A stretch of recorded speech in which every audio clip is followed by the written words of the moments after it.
Não bastam os nomes, nós temos também que ter, por trás dos nomes, temos que ter também a história. E a história carrega uma riqueza incalculável, né? E estamos aqui no Instituto Histórico e Geográfico de Pernambuco. Pernambucano, perdão. Aqui numa sala que já evoca tantas figuras e tantas imagens, com o professor e historiador Reinaldo Carneiro Leão, que no sobrenome já diz de onde veio, do estado de Pernambuco, do Morgado do Bom Jesus, né? Trazendo isso. E a gente vai falar, minha gente, das famílias que formaram a província, melhor dizendo, a capitania de Pernambuco, a província e hoje o estado de Pernambuco, sob a égide republicana. Então, vamos então falar quem foram as famílias que formaram Pernambuco, as principais famílias daqui, professor Reinaldo. Sabe, a primeira vez esse menino, a capitania de Pernambuco foi instituída em 1534 por Dom João III. Certo. E em 1535 chega Duarte Coelho, talvez recém-casado, porque a mulher dele, Dona Brits de Albuquerque, era uma família importantíssima. Já em Portugal, Dona Brits veio, acho que com 15 anos por aí, ela recém-casada e essa coisa toda. E ela depois, é um fato que o ano passado, no Dia Internacional da Mulher, eu dei uma entrevista, aliás, por computador. Eu dei uma entrevista dizendo que ela foi a primeira mulher a governar uma região nas Três Américas, porque ela governou Pernambuco durante anos e anos e anos, pelo seguinte: o marido morre quando tinha sido chamado a Lisboa e veio embora, e ia vir embora quando morre lá em Lisboa. E aí a notícia chegou aqui, o filho que tinha viajado com ele já ficou por lá, ou talvez tenha vindo um outro que também. Ela tinha 2 filhos com homens e uma mulher. E aí ela ficou governando em nome dos filhos, como capitoa e governadora de Pernambuco durante, eu acho que mais de 20 anos, eu tenho certeza, ela foi. Então isso é um fato que Pernambuco deve se orgulhar muito, pelo fato dela ter sido a primeira mulher nas Três Américas, do Norte, Central e do Sul, a governar uma região. E ela governou, e muito bem. Bom, claro que com a ajuda do irmão Jerônimo de Albuquerque, que é considerado o Adão pernambucano, que praticamente todas as grandes famílias de Pernambuco descendem de Jerônimo de Albuquerque. Jerônimo de Albuquerque deixou, acho que 28 ou 32 filhos, uma coisa dessa, reconhecidos em testamento. Porque de matrimônio legítimo, ele só tinha quando ele casou com a filha de Cristóvão, acho que Cristóvão de Melo, aí é que veio a família Albuquerque Melo. A Filipa de Melo era o nome dela? Eu acho que era, não sei, não estou lembrado bem, mas enfim, com essa ele realmente casou, por ordem da rainha Dona Catarina, que mandou que ele casasse. Ele aí legitimou todos os filhos que tinha, e por testamento mais ainda. Mas é engraçado até o testamento dele, porque ele diz assim: fulana de tal, que disseram que era minha filha, eu a deserdo, porque depois descobri que não era. Bom, e por aí vai.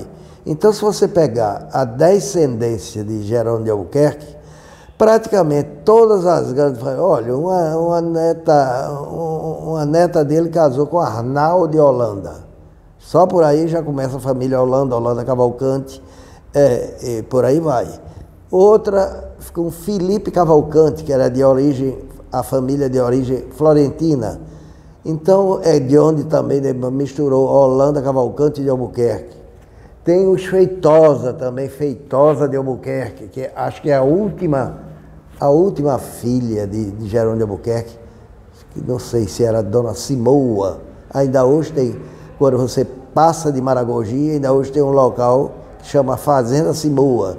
Foram terras que foram doadas ao marido dela. E aí se fala nisso. Bom, e essas famílias todas foram, na maior parte, advindas de Jerônimo de Albuquerque, porque quando chegava alguém de fora, normalmente casava na família dele. E por isso que eu digo que ele é chamado o Adão Pernambucano, que povoou mesmo. Enfim, dos filhos de Dona Brits, todos ficaram lá para Portugal. A filha ainda casou e parece que viveu aqui. Bom, e essas famílias, muita gente, uma coisa que eu vim realmente ter certeza há relativamente poucos anos, é que muitas pessoas, muitos judeus, ou pseudo-judeus, vinham embora para cá para se livrar da Inquisição. E se livrava mesmo, porque vinha para cá e ficava ficavam longe e das garras da instituição, como é o caso da Inquisição, como é o caso de Brancadias, por exemplo. Também muita gente descendo de Brancadias, principalmente aí para o Paraíba e Rio Grande do Norte, tem muita gente descendente de Brancadias. Afinal de contas, depois de praticamente 500 anos, imagine quantos descendentes não existem desse pessoal. O primeiro grande grupo, assim, família que forma, né, as famílias de Pernambuco, eles já chegaram aqui a partir de 1500 na nau de Duarte Coelho, então veio a família Lucena, veio a família... Não, nem como tanto. Como é que é a chegada dessas primeiras famílias? Duarte Coelho veio com o cunhado, que era Jerônimo de Albuquerque, veio com o cunhado, mas estabelecer-se aqui. Construiu, aliás, é bom dizer que ele construiu a torre, a chamada torre. Toda a casa do norte de Portugal tem a casa e do lado esquerdo, normalmente, tem uma torre que não tem nada a ver com o estilo da casa. Era uma torre, vamos dizer, de homenagem. As pessoas olhavam para ver quem se aproximava, se vinha alguém, essas coisas todas. Era um hábito do norte de Portugal. Do norte de Portugal, daquela região que aquilo ali era a Galícia, a antiga Galícia. É por isso que o português do sertão ainda se fala com muito termo galego, muito mesmo. Quando eu ouço, por exemplo... Palavras? Palavras. Quando eu vejo o sertanejo dizer entonces, eu não acho que ele esteja falando errado. Ele não está falando errado, ele está falando o português arcaico, que é o português da Galícia, entendeu? A única diferença hoje do falar do galego para o falar, vamos dizer, do norte de Portugal, é a escrita, na escrita, que a maneira de escrever é diferente. Os sons e tudo. Mas, enfim, Duarte Coelho veio para cá com a família, mas esse cunhado levou uma flechada no olho e perdeu, então ele teve preso e ia ser comido, ia ser morto para ser comido, porque sempre as pessoas mais heróicas é que os índios preferiam, porque diziam que aquilo passava para a atitude da pessoa. E aí acontece que ou ele enrolou, que eu não sei, ou ele enrolou a filha do cacique, ou ela realmente apaixonou-se por ele. Talvez até, coitada, tenha se apaixonado porque era um homem diferente, totalmente diferente daquilo que ela via. E ele aí teve com ela, no testamento são 7 filhos, ou 8, 7. 8 foram da esposa mesmo, daquele, anos e anos depois, foi obrigado por Dona Catarina a casar. E casou com essa Melo. Daí tem a família Albuquerque Melo, e do lado de Jerônimo tem os Albuquerque, e tem os Holanda Cavalcante de Albuquerque, tem esse pessoal. Assim. O pai era o Arco Verde, né? Arco Verde, o cacique Arco Verde, Muraiúbi, cacique Arco Verde. Era o pai dela. E ela conta a lenda que ela pegou a flecha e quando ele ia ser manietado para poder meter o tacape na cabeça dele, ela chegou diante do pai e disse: se matá-lo eu me mato. Aí botou a seta assim. Aí o velho o cacique deixou. E ele aí escapou e ajudou muito também. Por exemplo, ele ajudou demais essa tribo aqui no Mar do Norte a combater os do Sul, os do Cabo. Que o do Cabo só foi pacificado por volta de 1570, por aí. Eles se aliaram, então, com o Jerônimo de Albuquerque, a tribo exatamente. E assim foi crescendo. Fora aquelas famílias no auge do açúcar, porque Pernambuco, não sou eu que estou dizendo, é uma grande historiadora nossa, Mérida Priori, que outro dia ela disse que, sem dúvida, Pernambuco era, na primeira metade do século XVII, o lugar mais rico do mundo. Então veja só que interessante. Essa informação, então, ela derruba a tese de que o Brasil foi uma colônia pobre, né? Porque diz que aqui era, se Pernambuco era rico, então, de alguma forma, a riqueza também ficava aqui, né? Não é à toa que os holandeses vieram aqui. Por que eles vieram aqui? Agora, vieram porque a essas alturas, na Europa, estava em briga com a Espanha. E Pernambuco, na época, pertencia à Espanha, porque durante 60 anos é o cativeiro chamado, durante a União Ibérica, né? A União Ibérica, houve a União Ibérica durante 60 anos. E aí eles vieram aqui, a gente diz assim, não, os portugueses, não eram tanto os portugueses mesmo. O general Francisco Barreto de Menezes, que tem o retrato dele lá embaixo, nasceu em Lima e o pai, eu acho que era espanhol, mas sempre é tido por nós como português. E, na realidade, foi esse povo que conseguiu botar para fora depois, não a Holanda propriamente. A Holanda é uma província dos Países Baixos. Feito tem a Zelândia, e feito tem, mas são acho que 7 ou 8 províncias. E recentemente é que o atual rei decretou que o nome não seria Holanda, seria Países Baixos. E realmente, o País Baixo, que é planíssimo. Enfim, e eles vieram, e aqui, não como, vamos dizer, representante do Estado, mas como representante da Companhia das Índias Ocidentais. Foi ela que financiou. Financiou graças a um butim célebre, que por volta de 1821, por aí, tomaram da Espanha, dos galeões da prata da Espanha, que foi dinheiro muito. 1500, né? 1521. 1600, desculpe. 1621. E aí a Companhia das Índias Ocidentais se capitalizou.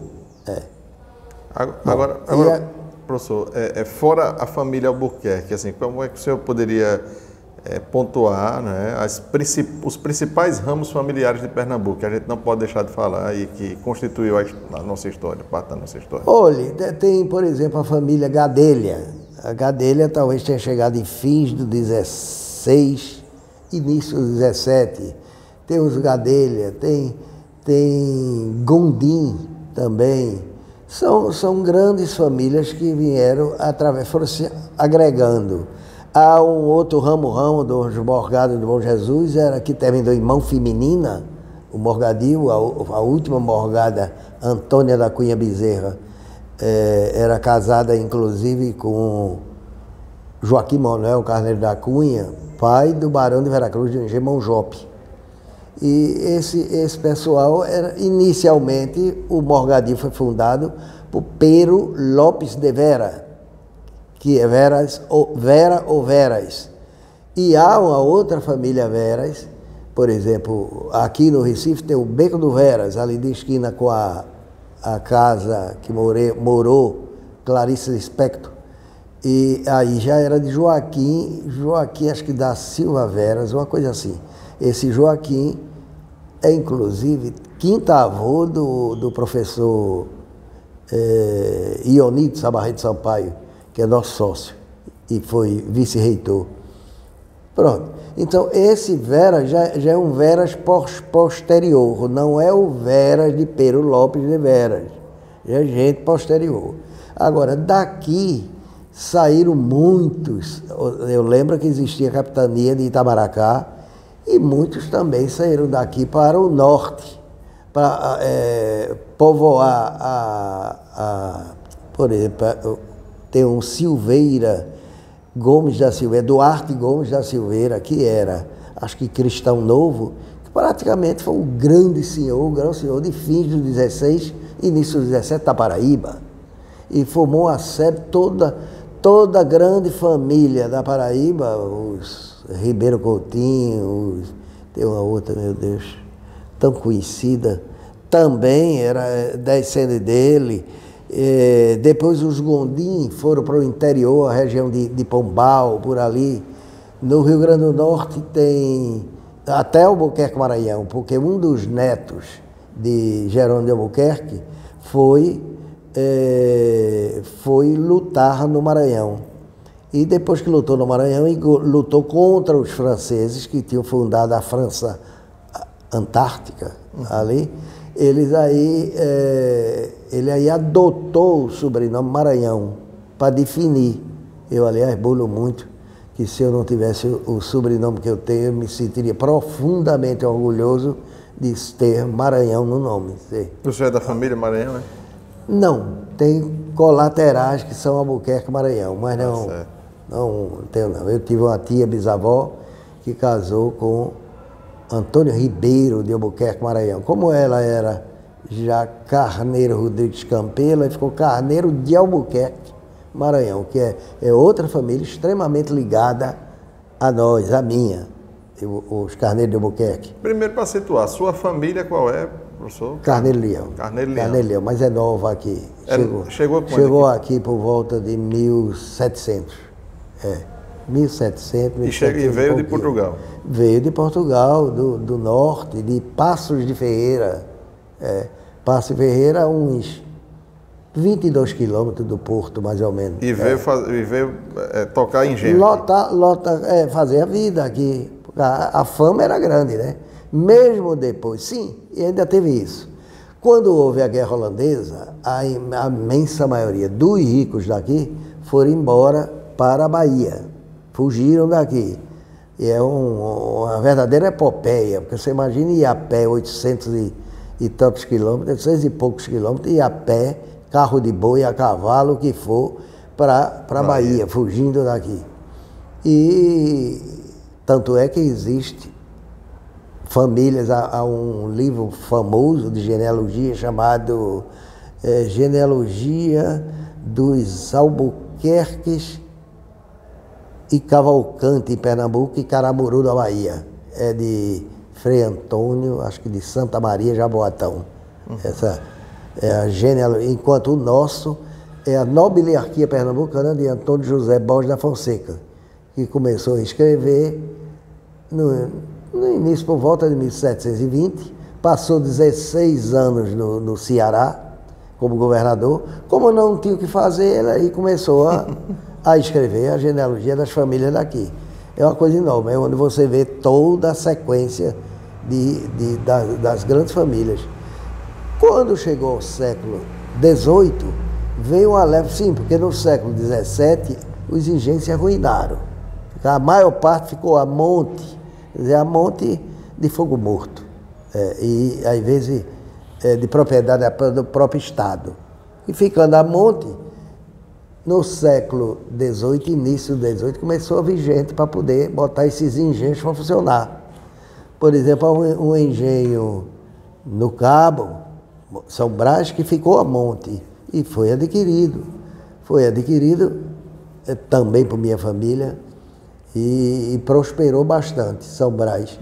Depois, São Brás tinha uma capela belíssima, que segundo Geraldo Gomes, arquiteto, que escreveu sobre a arquitetura dos engenhos e capelas de Pernambuco, ele diz que a capela de São Brás, o autor devia ser o mesmo autor da capela da Jaqueira aqui no Recife e da capela de Nossa Senhora do Carmo, do engenho Macugé.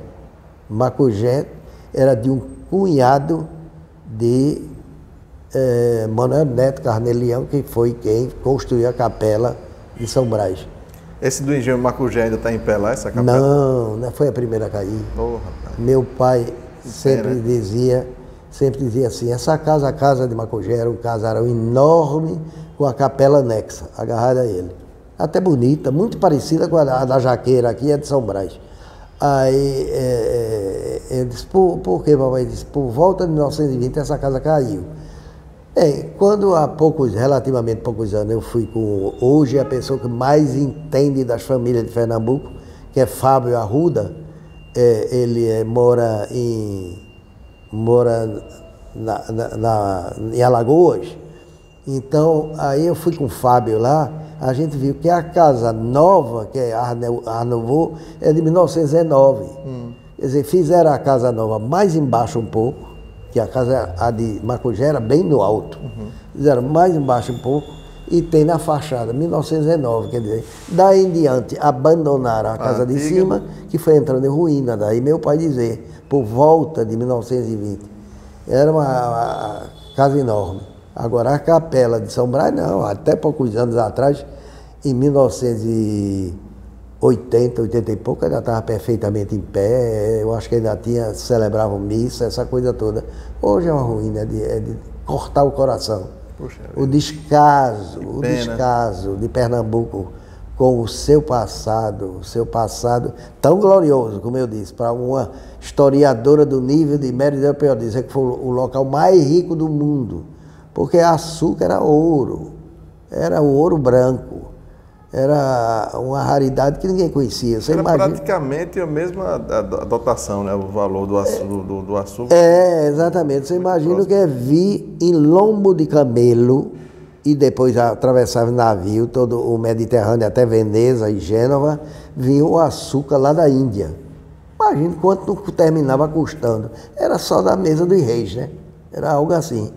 E, de certa maneira, com a criação dos engenhos no século XVI e XVII, dinamizou-se, então passou a ser não uma coisa popular, porque na realidade não era popular, mas pelo menos uma coisa que atingiu um nível muito mais alto de gente.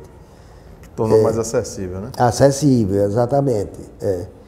E essas são as coisas. Agora, em fins do século XVIII, começaram a aparecer famílias aqui que não eram, vamos dizer, da época colonial. Eu posso dizer assim, Márcia Monteiro, Pontual, Souza Leão, como a própria Carneiro Leão, que é do início do século XVIII, e que se dedicaram ao açúcar. Tudo era açúcar. Enfim, todas essas famílias eram dedicadas ao... Que era o que rendia mais dinheiro. Então, rendia mais dinheiro, e o fato deles chegarem a ficarem tão conhecidos era o fato também de a riqueza dava esse subsídio a eles de ter, vamos dizer, importância. Alguns desses chegaram aqui pobres e fizeram a vida aqui? Poxa, a maioria. Teve gente aqui, eu bulo muito, porque há um ditado popular, quando era um ditado meio cruel,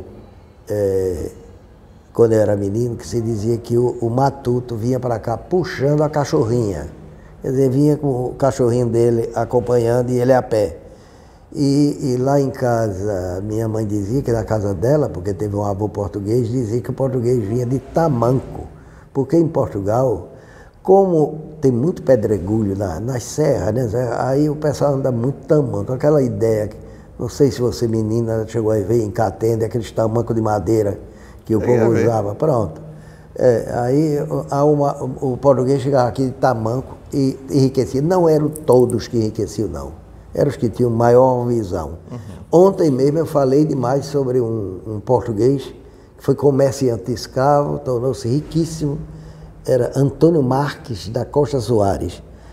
Morou sempre lá dentro do Recife, quer dizer, lá no bairro do Recife. Acho que Rua de São Jorge, por ali. E construiu para cada filho. Ele deu uma casa ali, casa de veraneio, na Rua Benfica. Fala que as 7 casas que ainda existem ali na Rua Benfica, todas foram mandadas a construir com ele. E eu estão lá as casas ainda? Aquela casa que tem o antigo Colégio São João, que diz que é estilo mourisco, sarraceno, assim, a do Colégio São João. Sim. Ele construiu para uma filha. A vizinha também, ele já... Onde é ali o batalhão, tudo. Pronto, são duas casas ali. Uma menor foi Paço Imperial, porque quando Dom Pedro II foi visitar o Cabo, foi fazer visita pelo interior, a imperatriz ficou lá, hospedada. Então, tanto que existe uma fotografia de Stahl, eu acho, onde aparece o portão de entrada com um brasão imperial. Esse pintado. Homem tinha muito dinheiro, né? Esse homem aí tinha muito dinheiro. Né? Tinha. E quando aquela casa que é hoje da Blue Angel, aliás, é da Blue Angel que funciona, mas a casa pertence a Frederica von Zosten Bezerra Cavalcante. Aquela casa ele adquiriu da massa falida de Marcelino José Gonçalves da Fonte. Tinha falido, ele comprou a casa em construção. Terminou e não sei se a filha ou o genro, sei lá quem, embelezou a casa, mas ele chegou a concluir a casa e deu de presente a outra filha. Para um filho, aquela última que tem uns leões de louça, que foi Faculdade de Belas Artes, ele deu para um filho, que só foi vendida, aí diz assim, Solares Amorim. Não era Amorim, era Costa Soares, Marques da Costa Soares. É que duas filhas dele casaram com, aliás, uma filha dele casou com um Amorim, que é o pai do Barão de Casaforte. Aí eles ficaram Soares da Amorim.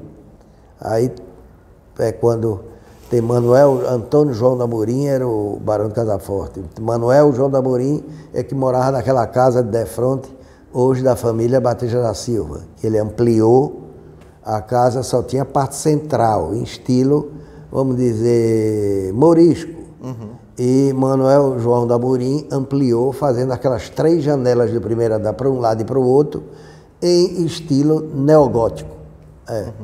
Aquele do Batista da Silva é que ele parece um castelo ali. Um castelo, defronte. Estilo manuelino, né, que chama também, não? Não é manuelino, não. É não? Não. Aquilo é um morisco com neogótico. Entendi. Eu sei bem porque Dom Pedro II no É bonito, né, aquela casa. Muito bonito, imponente, né? Imponente. Que é um detalhe engraçado. A maior parte dessas casas foram reconstruídas ou construídas depois da grande cheia de 1869. Que se tivesse vindo, a água que veio em 1869, tivesse vindo em 75, o Recife tinha se acabado. Rapaz. Muita água mesmo. E aí as pessoas passaram a construir as casas ou de porão, ou então, no mínimo, as mais antigas que podiam menos. Aí faziam de 5 degraus. Pronto, fazia a casa alta para livrar do chão, né? Para ser livrado da cheia. Essa família que é o da resistência, né? Da guerra holandesa, o Vieira de Melo. Vieira de Melo também entra, já é ascendente. É mais antiga? A ascendente dele são como é? Jerônimo de Albuquerque. Pronto, Vem de Jerônimo também. Também vem de Jerônimo, Vieira de Melo. É uma família também muito antiga. Bernardo Vieira de Melo. Ninguém fala porque eu sou meio iconoclasta, entendeu? E o problema é que Bernardo Vieira tinha uma nora, quer dizer, um filho, eu não sei se era Antônio, casado com uma moça, dizem que muito bonita, belíssima. E o Morgado do Cabo, eu tenho a impressão que ele foi assassinado ou morreu. Pronto, é outra grande família de Pernambuco, Paz Barreto. Era tão grande que ele, sabe, competia com os Albuquerque em riqueza. E o Morgado do Cabo dizem as más línguas que tinha um caso com ela. Por conta disso, a sogra dela primeiro deu um caldo. Então, depois o depoimento e tudo, o inquérito, viu que tudo era mentira, essa história do Morgado.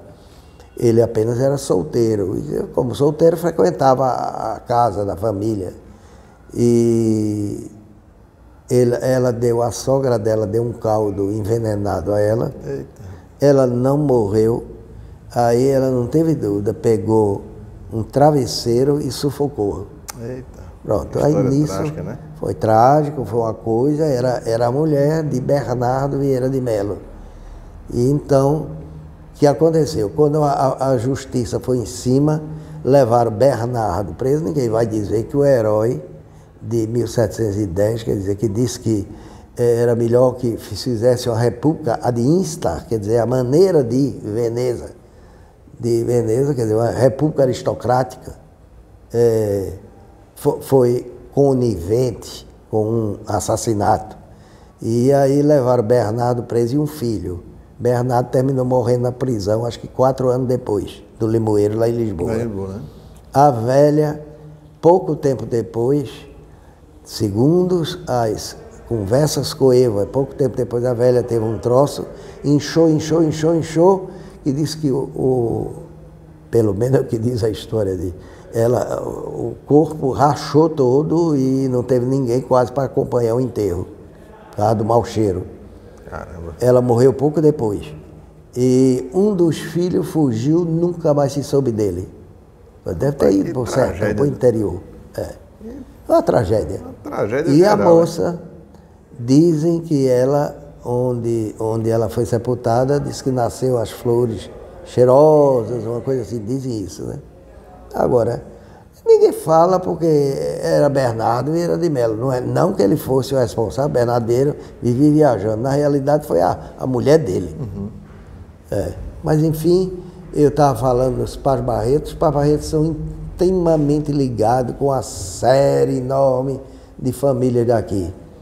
E aí são 8 morgados, e eu acho que quem deixou a descendência maior é o quinto morgado. Um não deixou filhos e o outro morreu assassinado. Tem uma coisa dessa. Enfim... O morgado era o dono da propriedade. Da propriedade tinha bagatela de 13 engenhos, meu amigo. Não é brinquedo, não. Por isso que ser morgado era uma coisa. Foi uma instituição que, graças a Deus, não prosperou no Brasil. Porque não é brinquedo, não. Só porque o cara era o filho mais velho, homem, é que tinha direito a herdar, tá? O grosso, os bens de raiz, ele herdava. Os picualhos ficavam para o resto. Agora, ele assumiu um compromisso de socorrer a família na necessidade? Sim, mas você acha que isso acontecia? Eu não acho que não. Acho que não.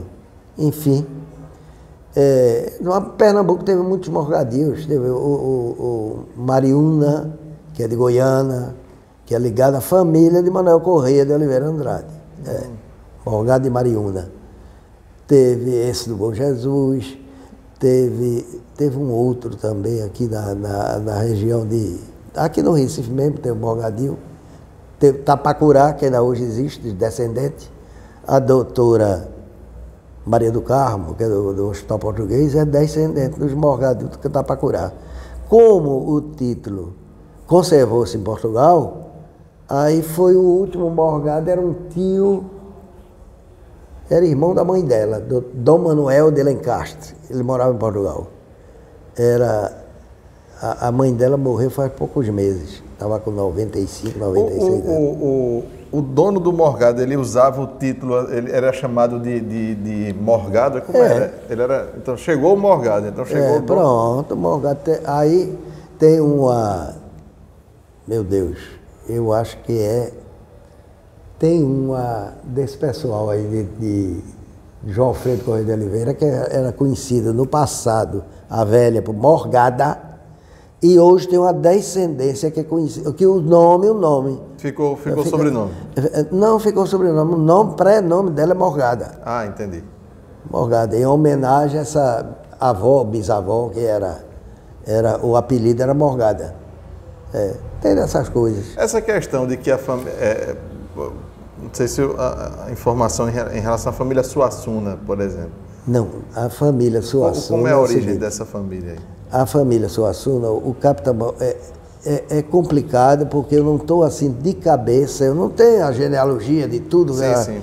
Mas eu acho que era Gonçalo Francisco Xavier.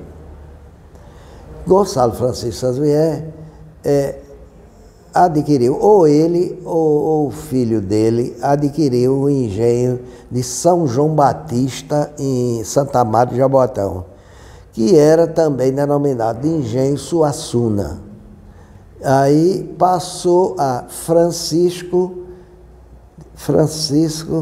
ele não tinha Holanda, Francisco de Paula Cavalcante de Albuquerque, passou a ser conhecido como o Suassuna. Certo. E ficou conhecido também por Coronel Suassuna.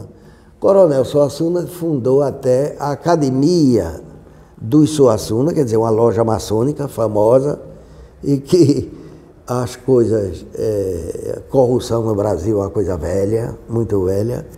Quando houve a devassa da Revolução, a chamada Revolta dos Suassuna, quando houve a devassa, contam que a família do Coronel Suassuna deu ao escrivão 400 mil réis para ele retirar umas páginas do depoimento. Do processo. Do processo, e tiraram. Mas vejam o que são as coisas. Pode falar. Deixa eu colocar aqui.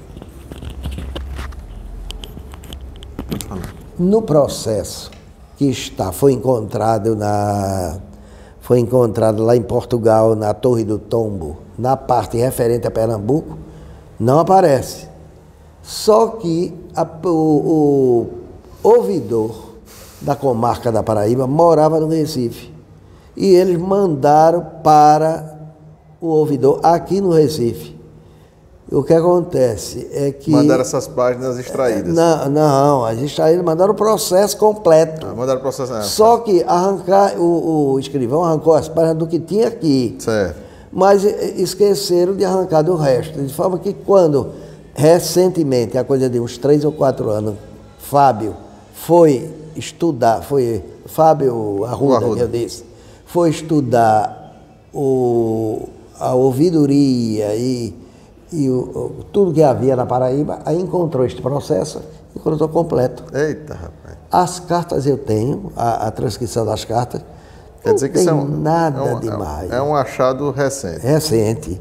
Não tem nada demais. Essa academia Suassuna, eles estavam o quê? Estavam urdindo era porque era maçônica, né? Era a Academia Suassuna. Certo. E essa academia funcionava dentro dos engenhos.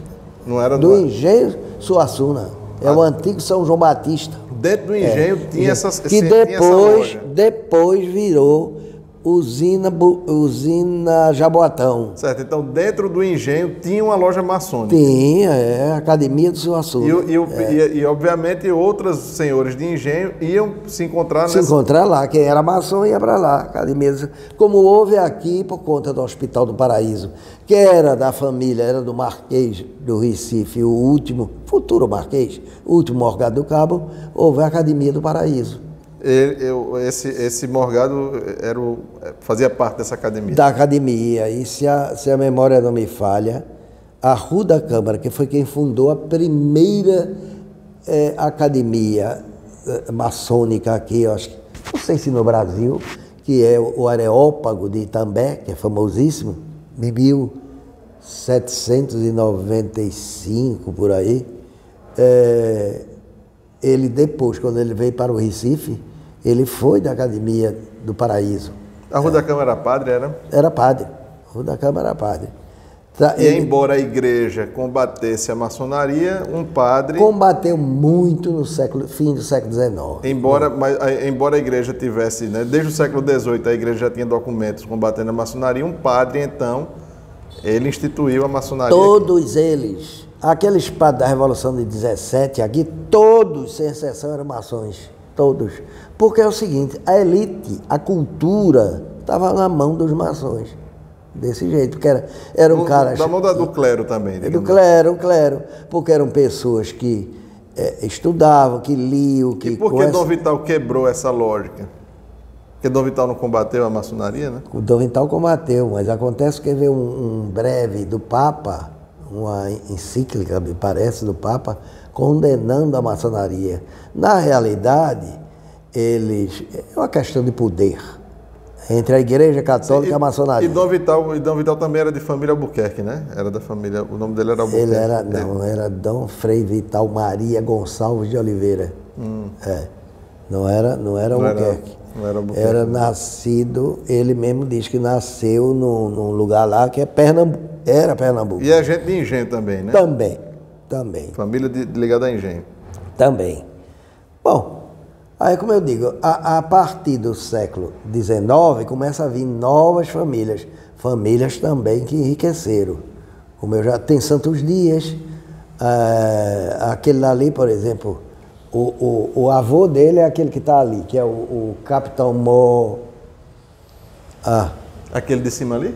Não, de cima é o famosíssimo Gervásio Pires Ferreira, e este é um quadro de Araújo Portalegre, que era o pintor do Primeiro Império do Brasil. Gervásio está enterrado aqui na igreja do Rosário. E esse quadro esteve exposto na exposição da Escola Nacional de Belas Artes de 1830.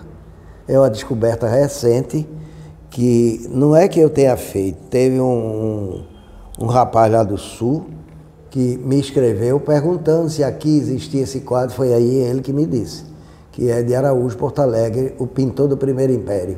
Barão. Porque o quadro não tem assinatura. Não, tem não, porque inclusive aqui teve um sócio que tinha mania de... Você sabe que esses quadros com o tempo vão ficando... Aquele dali era tá bambinho. Vão ficando frouxo no chassi, e aí o que é que faziam? Se cortava. Tem um lá dentro que, quando a gente tirou a moldura, ele está no oval. Pegaram ele e botaram não é papelão, botaram numa madeira, colaram numa madeira. Entendeu? Isso era muito comum. E aquele ali foi cortado. E não era uso se assinar.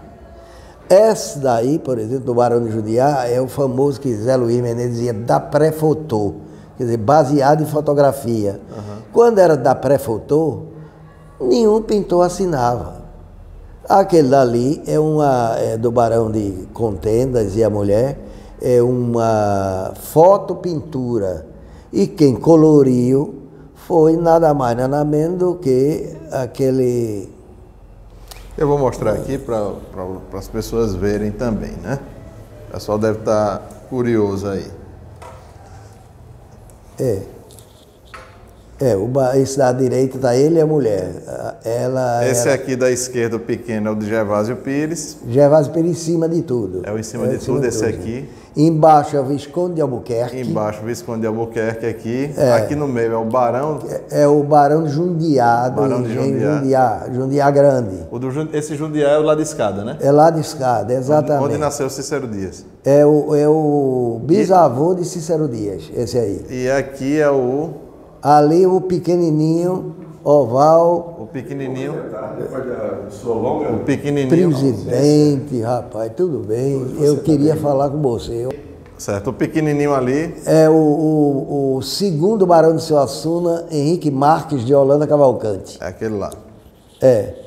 Aquele menininho ali, né? Que era também de uma família riquíssima, depois eu mostro mais perto. Surgiu no século 17, não, 18, advinda de Diogo da Silveira Veloso. Aí aqui trocaram o nome, ficou Veloso da Silveira, porque a Viscondessa de Utinga era Veloso da Silveira. O marido que era o Novo Rico. Viscondessa de Utinga, de Utinga, Antônia Francisca Veloso da Silveira. E a história lá do Antônio Matos? O senhor diz alguma coisa sobre ele? Matos de onde? O Antônio Matos. Que ele foi o mascate do Recife, né? Esse foi, coitado, esse foi rico também. Foi quem fez Fernandes de Matos. Antônio Fernandes de Matos. Porque esse foi o maior construtor que Pernambuco teve em fins do 17 e início do 18. E é uma tragédia na vida dele. Ele teve 6 filhos. Um por um morriam os filhos. Aí a mulher morreu. Sim, ele aí deixou para os filhos e a mulher fez o testamento, logo cedo. Aí modificou o testamento, porque morreram os filhos, morreu a mulher. Ele aí deixa os bens para a sogra. Aí a sogra morre. Quando a sogra morre, ele aí fez o último testamento dele, ele deixou os bens para as almas do purgatório. Agora, administrando esses bens, seria a Ordem Terceira de São Francisco. Por isso que a Ordem Terceira de São Francisco tem metade do bairro do Recife e tem prédio muito nessa cidade. Por causa disso. Porque o chão foi ele que deu, É. O outro também muito rico era aquele,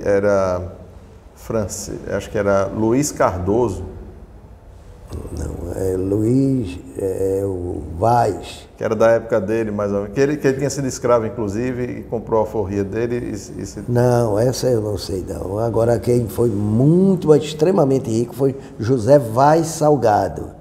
José Vaz Salgado tinha curtumes. Aí a Rua da Aurora, a Rua do Lima, tudo ali era o curtume dele, entendeu? Tinha curtume, ele tinha, se você for ver o inventário dele aqui, foi sem dúvida o homem mais rico do século XVIII em Pernambuco. Ele tinha léguas e léguas de terra, aquela região ali de Mossoró, Limoeiro do Norte, Macau, era tudo. Ele tinha salinas, tinha fazendas de gado. José Vaz Salgado. Duas filhas dele, ou netas, casaram com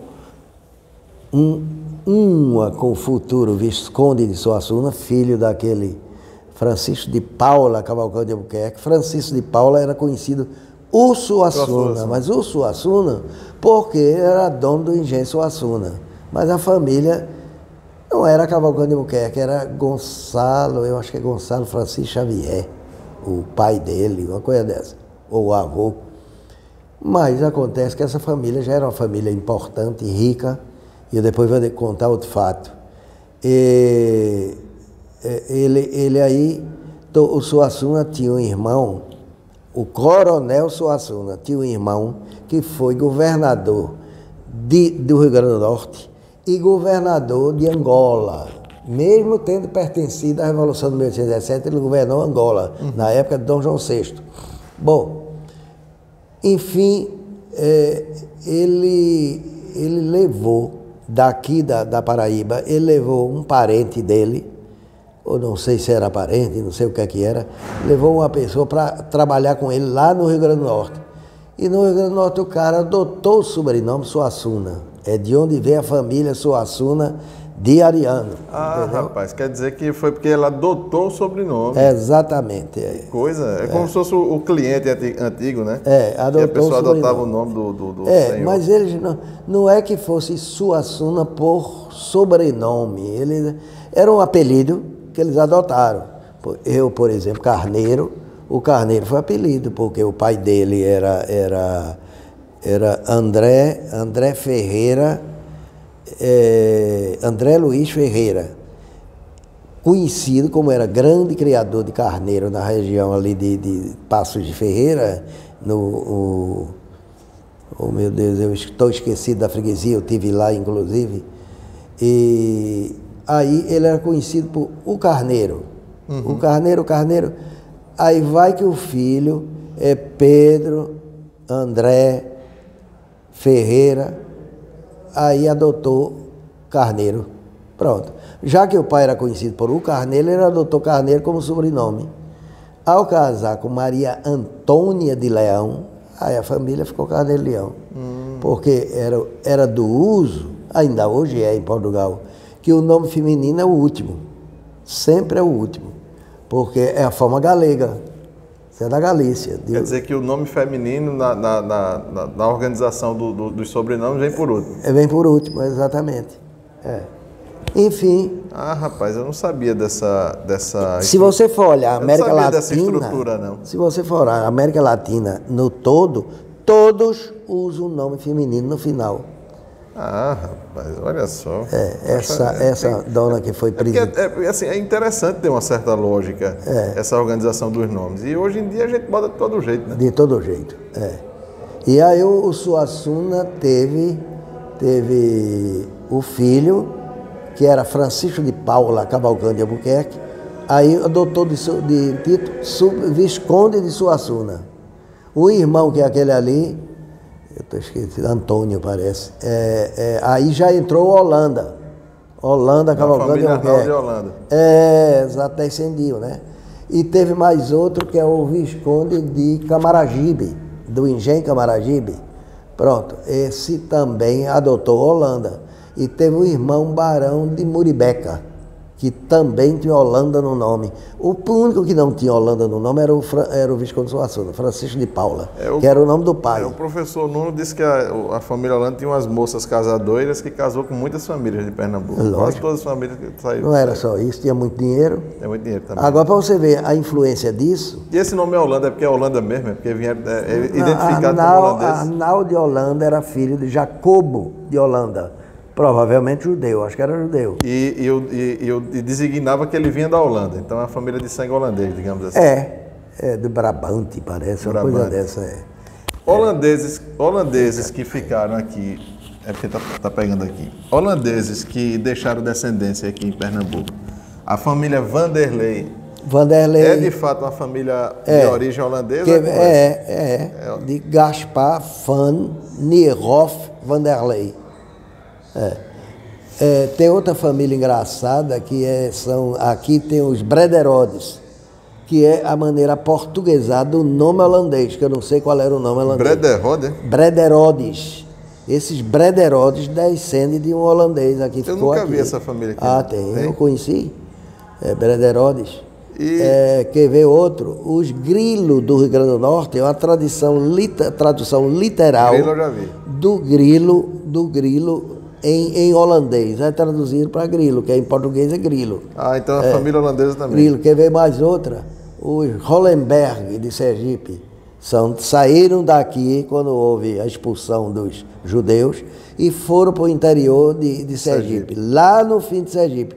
Por quê? Só se tornaram ricos no século XIX, quando vieram para cá, para a mata sergipana, e começaram a plantar cana-de-açúcar. Aprenderam aqui a plantar cana. Aprenderam aqui, mas eles viviam lá dentro. Agora, por que viviam lá no sertão de Goiás? A única suposição que eu tenho é o seguinte, pelo como é o nome, o conceito, o código católico, tem outro nome, diz que a pessoa só tem obrigação de ir à missa todo domingo se tiver, no máximo, a distância de 1 légua da matriz, de uma igreja onde celebra a matriz. Bom, aí o cara ia lá para os confins de Sergipe, ficava longe. Então ele só tinha a obrigação de uma vez por ano vir para cá, vir para Páscoa. Só fazia a Páscoa, porque o resto ele não fazia. Entendi. Ele não tinha obrigação nenhuma. E assim foram os criptojudeus, né? Criptojudeus. Foram-se embora para lá. Os Hollenberg, esse Brederode, Vanderlei, os Grilo. Tem mais outra família, porque a memória também não dá para se lembrar de tudo. Tranquilo. A origem dessa família Melo, ela vem da Filipa de Melo, lá do Albuquerque? Vem de lá de trás. Os Melos é uma família tradicional já em Portugal. Eles são portugueses. Os Albuquerque eram importantes porque o próprio Jerônimo era sobrinho em vários graus de Santo Antônio. Quer dizer que o homem quer dizer que nós temos um bocado de parente de Santo Antônio por aqui. Tem. E Recife, o padroeiro é Santo Antônio, né? Outra coisa também é essa família Miranda. É família importante, assim, a família eu só encontro os Miranda a partir mais ou menos do século XIX. É mais recente, Miranda, né? E esses troncos familiares, Santos, Silva... Aí se perde. Aí se perde, né? Aí não tem... Aí é feijão toda a cor, né? Aí é complicado. Você veja, por exemplo, esse menino aí, peraí, como é o nome o parente daí do Barão de Judiá, o descendente ali do avô dele, que é o capitão Manuel Tomé de Jesus, pronto, do Engenho Noruega, que ele diz no testamento dele que não conheceu nem pai nem mãe, o que ele teve por pai foi o vigário fulano de tal, o padre fulano de tal que o criou, porque ele havia sido exposto na casa do padre. Muito provavelmente ele era filho do padre, mas aí botava na porta, sabe? São as coisas. Isso era comum. E aí foi outro que foi riquíssimo. Imagina que na capela de Noruega tudo era em prata dourada. O que não era em ouro era em prata dourada. Noruega ficava onde? Entre o cabo e a escada. Enorme, uma casa conventual. Não tem mais. Não, caiu. Quando eu, com 12 anos de idade, em 57, eu fui à Noruega, só existia a capela, porque o pessoal tinha medo de derrubar a capela. Derrubava a casa, deixava a casa grande cair. E a capela hoje? Não, nem embora. A capela, meu Deus, não sei nem. Eu acho que o povo não sabe nem onde é. Está acabando tudo. Tudo. Professor, eu acabei que não perguntei, né? Mas também para as pessoas conhecerem melhor o senhor. O senhor nasceu aqui. Nasceu no Recife. Nasceu no Recife. Com muito orgulho. O senhor Eu fiz Sociologia e Política e depois fiz Direito. E o senhor trabalha como pesquisador, professor? Não. Eu sou autodidata. É um autodidata. Desde menino que eu gosto de história, porque meus pais eram primos. Papai, filho de primos. Como era o nome do seu pai? Reinaldo também, Reinaldo Carnelião. Eu tenho José para diferenciar, que é uma coisa engraçada. Minha mãe queria botar Júnior, o filho, aí meu pai disse que não, que no ramo dele, do lado dele, se botar Júnior ou filho, aquele filho se virá de desgosto para a família, para o pai. Uhum. Aí ele disse, então vamos botar Fernando. Não, Fernando não dá, porque já tem. Volta fulano, não dá. Lá bastante o papai disse assim, ô Maria, vamos botar José, porque José e Maria tá para qualquer buraco. Pronto. Aí eu fui José. E o nome da sua mãe? Era Maria da Conceição, era o nome da bisavó materna, já em Portugal. É Machado, que virou Machado Guimarães. Essa família Machado também. Eu tenho um amigo que é Machado Dias. Machado Dias de Olinda. Diz que vem. Olinda, é antiga. E vem diz que vem daquele município, Machados, aquela região ali. Eu não sei dizer. Diz que eles vêm daquele povo ali. Agora, aí disse que um parente dele antigo foi o que trouxe o positivo e veio pra cá, aquele rolo todo. Foi? Não é coisa tão antiga não. Não, isso é século XIX. Fins do XIX. Fins do XIX. Teve um parente dele que trouxe o Conte, né? Augusto Conte, aquela coisa toda. A família, essa do Ceará, né? Bevilacqua, né? Não, isso é gente que foi para lá. Clóvis Bevilacqua é famoso. Olha, tem muita gente, você vai encontrar muito nome,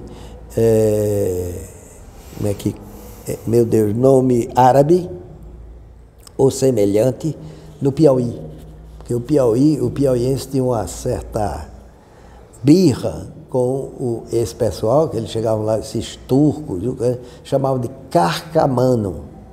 Nunca me deu trabalho de olhar carcamano, o que quer dizer, mas era como o piauiense chamava esses árabes que iam para lá, para o Piauí.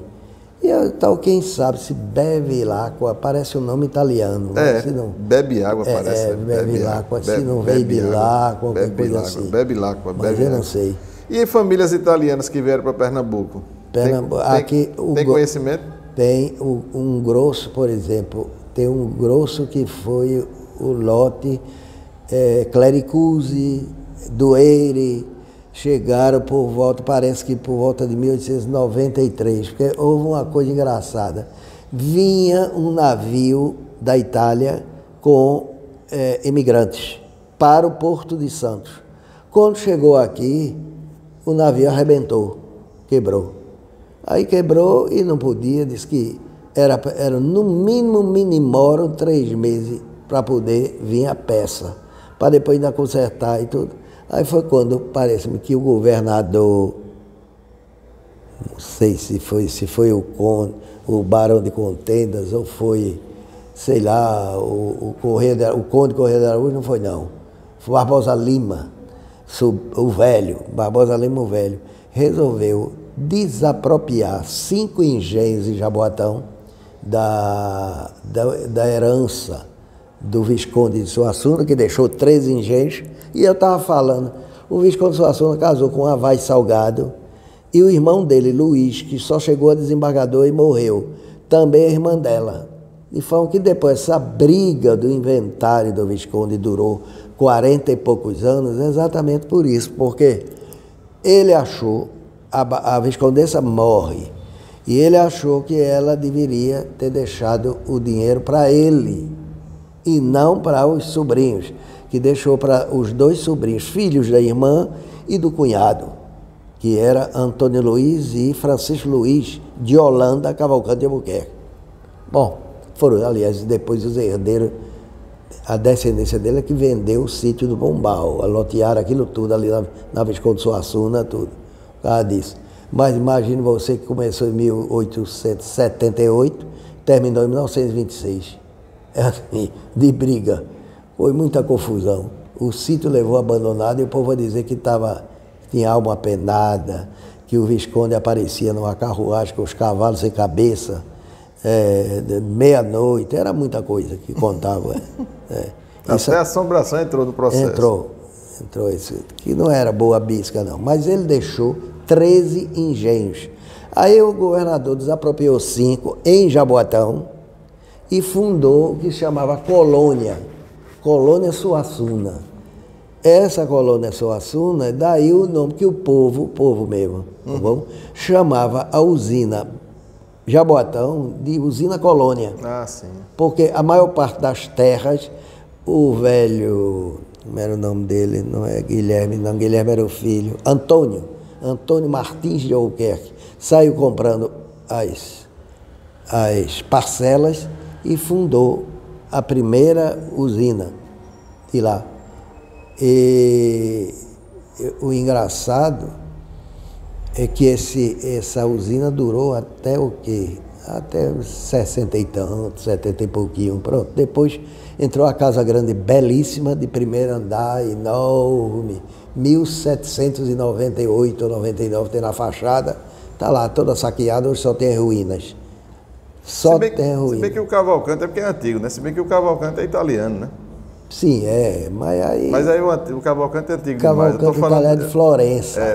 Esses italianos mais recentes. Agora me diga uma coisa, o senhor falou de usina, década de 60, eu me lembrei de Arraes.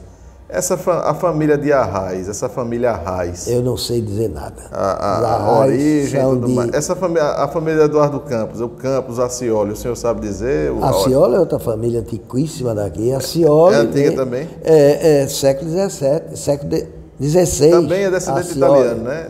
Também é de origem. Caioli, é isso mesmo. Também é de origem italiana. Muito provavelmente ele veio para cá. Florença, né? De Santo Florença. Quer ver outra? Os Lins. Lins Bartolomeu Lins. É italiano ou alemão, Lins? É alemão. Bartolomeu Lins, de uma região próxima à Áustria. Bartolomeu Foram bater Lins em Palmares, né? E Zenóbio. Ah, meu Deus, foi bater no Pernambuco todo, os Lins. Porque tem muito Lins em Palmares naquela região. Catente tem. Eles vieram da Áustria. A Alemanha, Áustria. Não, é Alemanha, mas próxima à fronteira com a Áustria. Os Linz. E aqui ficaram Lins. Lins. E família grande aqui em Pernambuco. É né? grande, exatamente. Todo canto, né? É uma das grandes. Pronto, é uma das famílias que a gente pode dizer que é do século XVI. Me diga uma coisa, nós temos troncos familiares muito diversos entre sertão e zona da mata litoral? Tem comunicação entre esses dois grandes segmentos? Olha, é uma coisa engraçada, é porque muita gente no sertão já mudou de nome. Quer ver um exemplo? Meu Deus, eu fui me lembrando e esqueci. Quando vinha um apelido, alguém era conhecido pelo o nome da fazenda, aí pegava e botava nos filhos o nome da fazenda. Aí mudava de nome. Mas quem é mestre em genealogia do sertão e agreste é Ioni Sampaio, nosso sócio, Sabarreto Sampaio. Ele sabe de tudinho. Ele, por exemplo... Então vou falar com ele também, né? Vou marcar, né? Ele aí é quem sabe mais de agreste sertão. Tem aquela família famosa lá de São José, os Batistas, né? Lá de São José do Egito, que são poetas, aquele rolo todo. Tem família Nogueira. Os Valadares, que são parentes de Valadares, Ioni. Rabelo, né? Parente de Ioni. Agora tem uma família de São José do Egito que ninguém encontra a origem. É o Pires Ferreira, que acha-se agora que era de um Pires Ferreira, que era de Cajazeiras, e que veio cá em São José do Egito. Tanto que houve um deputado, Pedro Pires Ferreira, Pedro Pires, muito conhecido, já faz uns 50, 60 anos, eu acho que ele morreu. Foi deputado estadual, muito tempo. Enfim, eu tô esquecido dessas famílias. Porque, de maneira geral, as famílias do sertão eram daqui que iam para lá, por causa de César Maria. Sei. O negócio ganhava César Maria, e a César Maria ele tinha 5 anos para desenvolver. Tem a família Sá, né? Tem Sá, Sá ligado aos Cavalcanti. Sá Tem Sá na Bahia também, né? Eles são, o Sá de Ioni é de Sergipe. Sergipe, né? Sergipe Del Rey, né? Sergipe é o rei. Professor, e digamos assim, né? Para o senhor, assim, qual é a grande família, o grande tronco assim que marcou Pernambuco? É que o seu João dizia, né? Olha, o grande tronco, assim, a característica de Pernambuco. Sem dúvida, meu amigo, é o Albuquerque, de Jerônimo de Albuquerque. Ele diz isso também. Depois aí vem a Holanda, de Arnaldo de Holanda, porque já casou com Albuquerque. Lins, que casou com Albuquerque. Acioli casou com Albuquerque. Aí você vai ver que tudo se misturou. Pronto. Isso e essa mesmo. história de que tem... não, isso aí a gente já colocou, né? Que tem muitos que têm sangue marrano, né? Aquela coisa toda. Provavelmente tem, porque vinha gente para cá para poder escapar, né? Escapar da Inquisição. E o bispo Azeredo Coutinho? O bispo, se era marrano ou não, aí o bispo Azeredo Coutinho, a importância dele aqui. Bom, eu acho que Azeredo Coutinho é importante porque ele foi o primeiro a publicar, a escrever no Brasil um livro sobre economia política, embora é uma economia política que é muito diferente da economia política de hoje. Mas que naquela época era economia política, então ele é conhecido por isso. Ele também tinha um perfil mais liberalizante, professor? Também, embora depois quando chegou na Europa, chegou em Portugal de volta, ficou meio ranzinza. Mas ele foi quem abriu o seminário de Olinda e convidou os próceres, quer dizer, as pessoas mais inteligentes e cultas que havia aqui como padre, sacerdote, para ensinar no seminário. E daí você encontra, por exemplo, aquele Padre João Ribeiro, foi professor no seminário.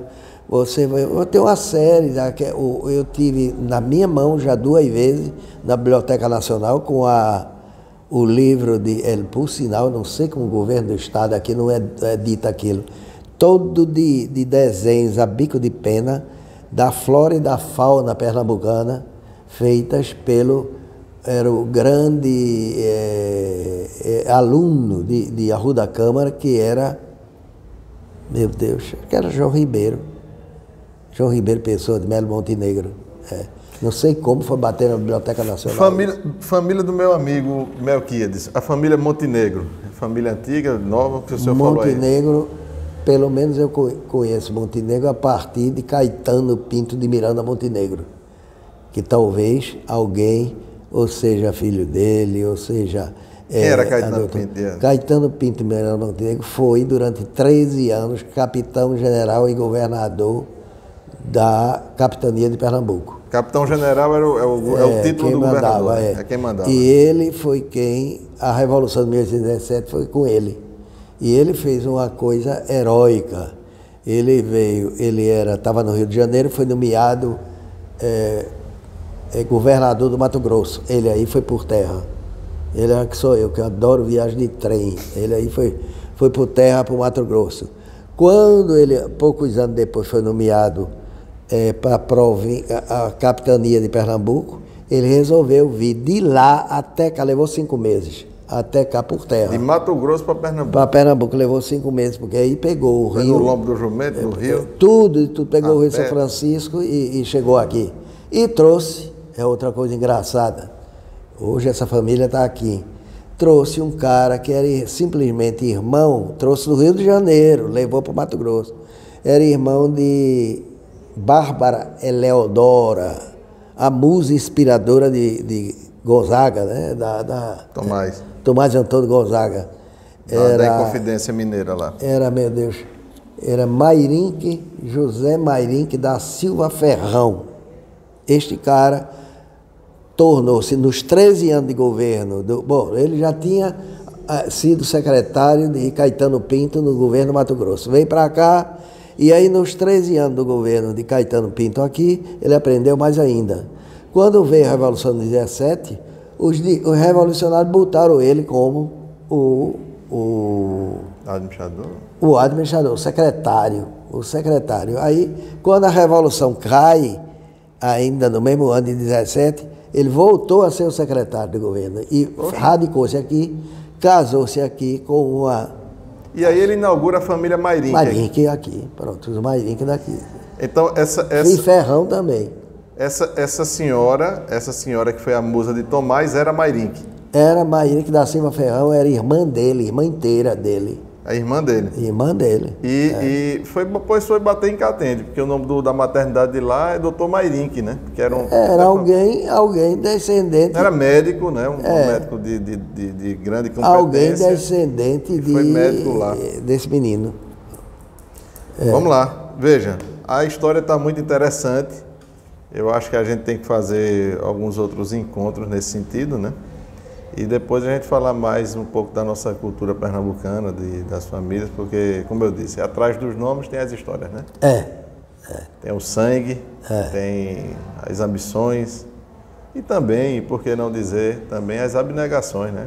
Exatamente. Teve muita gente abnegada que fez muita coisa boa também para cá, né? De forma que eu, como eu estava dizendo a você, sou autodidata. Desde menino eu gosto muito de história. Meus pais, por serem primos, conversavam toda noite. Não ficava assistindo televisão não, nem no WhatsApp, seus pais? Não tinha isso não gostava muito não. Meu pai fumava cachimbo 3 vezes por dia. E era? E quando era um ritual, era? Era um ritual.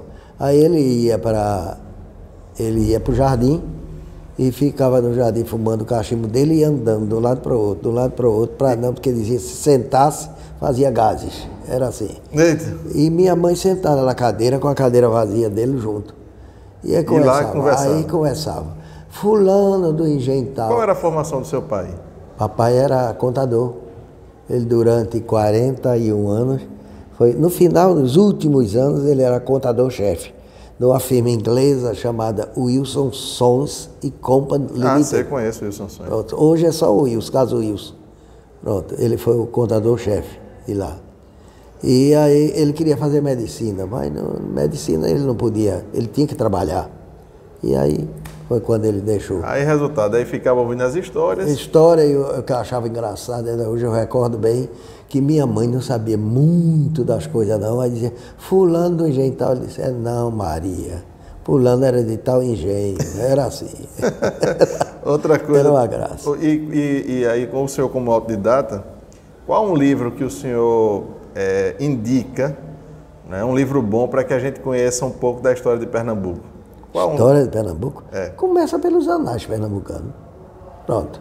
Eu sei que são 10 volumes. São 10 volumes, mas não tem nada melhor do que os anais pernambucanos. Flávio Guerra, é bom? Flávio Guerra, não aconselho. Não aconselho. Não aconselho. Manuel Corrêa de Andrade. Muito bom. Muito bom. Apesar do viés dele, mas é muito bom Manuel Corrêa. Eu já vi que você não tem o viés dele. Não muito não, porque ele puxou muito para um lado, porque quando a pessoa não tem, sei lá... Coloca muita ideologia, né? Pronto. Fica complicado. Mas é um excelente... Foi meu professor. Quando eu terminei o curso que eu tive que fazer minha monografia, foi ele orientador, entendeu? Manuel Corrêa. Ontem faleceu foi meu professor também de Sociologia Política, esse menino Abdias Moura. E para terminar a história, de fato terminar mesmo, o que o senhor pode falar de Gilberto Freire? Gilberto foi um homem excepcional. Conheceu pessoalmente o senhor? Muito, conheci porque eu trabalhei na fundação. Naquela época, Instituto Joaquim Nabuco de Pesquisas Sociais. Hoje é Fundagem. Pronto. Aí ele sempre estava lá. Importante para a quase nossa todo história, para a nossa compreensão de Pernambuco. Eu acho, por exemplo, dos livros dele, eu acho Casa Grande Senzala excelente e acho Sobrados e Mucambos. Fora isso, tem um interessantíssimo que eu tenho, acho que foi publicado já 4 vezes. A primeira edição, infelizmente, eu jamais consegui, porque foi uma edição de, acho que 500 exemplares ou 300 em papel couché, que é Assombrações do Recife Velho. Eu acho o máximo esse livro. Que às vezes a história mesmo da carruagem do Visconde Suassuna está nele. E por aí vai. E Recife tem muita assombração ainda, né? Tem, mas se tem, ora. Tinha um homem, o amarelinho que aparecia ali naquela rua do Hospital Oswaldo Cruz, aparecia um assim por volta de perto da meia-noite, que assombrava todo mundo. Ele pedia um cigarro, disse que quando ria, aí apareceu a cara de uma caveira. E assim vai. Catende também tem suas assombrações, né? Tem a história do pato sem cabeça. Aí tem a mulher, com Madre Fulozinha. a mulher Mula sem cabeça. A mulher da sombrinha, né? Que virou depois bloco de carnaval. Porque aqui tem uma mulher da sombrinha, engraçadíssima. Essa é recente, é a mais recente. Aí não tá ela disse que ela saía, né? Porque tinha uma largada da usina que era de madrugada, né? Aí quando os operários saíam da usina, aí aparecia uma mulher com uma roupa muito bonita e uma sombrinha. Era sempre a característica dela, e o cabelo loiro, né? E aí ela ia seduzindo lá o operário, e o operário ia seguindo no caminho. E aí ela pegava pela Rua da Saudade, que é a rua do cemitério. Quando chegava na porta do cemitério, que desaparecia. Ela olhava para trás e sumia. Aí o camarada saía doido correndo. Aqui essa era na Avenida Caxangá, do tempo do bonde, do tempo do, meu Deus, ônibus elétrico. Sim. Lá vinha aquela senhora, logo no início ali, lá pelo Caxangá Golf Club, aquela senhora com a sombrinha, fazendo assim. Aí, devido à hora, o cara, eu acho que era o último ônibus. Aí o cara, Bacurau, né? Aí o cara parava e dava subida. E começou a acontecer o seguinte, de repente ela começou a desaparecer. Desapareceu, e ela desaparecia, ninguém via mais. Foi quando quando chegava, ela não chegava a passar na bilheteria, ela desaparecia antes.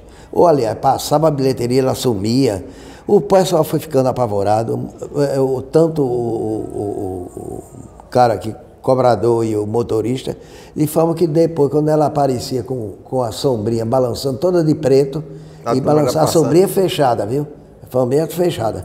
E ela balançava a sombrinha querendo que o ônibus parasse, já ninguém parava, a turma passava direto, com medo.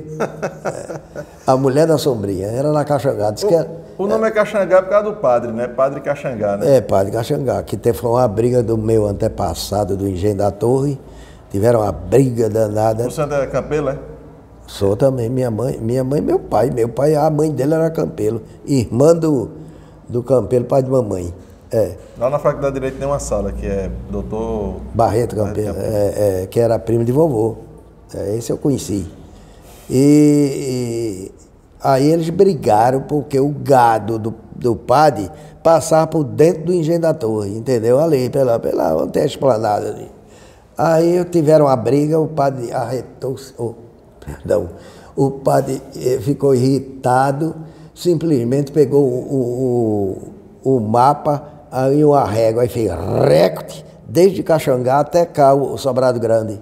Pronto. É por isso que surgiu a Avenida Caxangá. Tão reta, por causa disso. Foi a raiva do padre. Foi o padre. Tá vendo aí? O padre Caxangá. Ninguém que passa ali vai imaginar que aqui dali foi por causa de uma raiva, por causa de briga de boi. De boi, da boiada. Da boiada que passava. Passava por dentro do Engenho da Torre, por lá. O caminho era lá. Aí, essa reta, então, ele sai de dentro do engenho, essa reta... Claro. Vai por fora. Por fora. Só atravessa porque fazia parte do Engenho da Torre também o sítio dos remédios, parte da estrada de remédio. Nossa Senhora dos Remédios, né?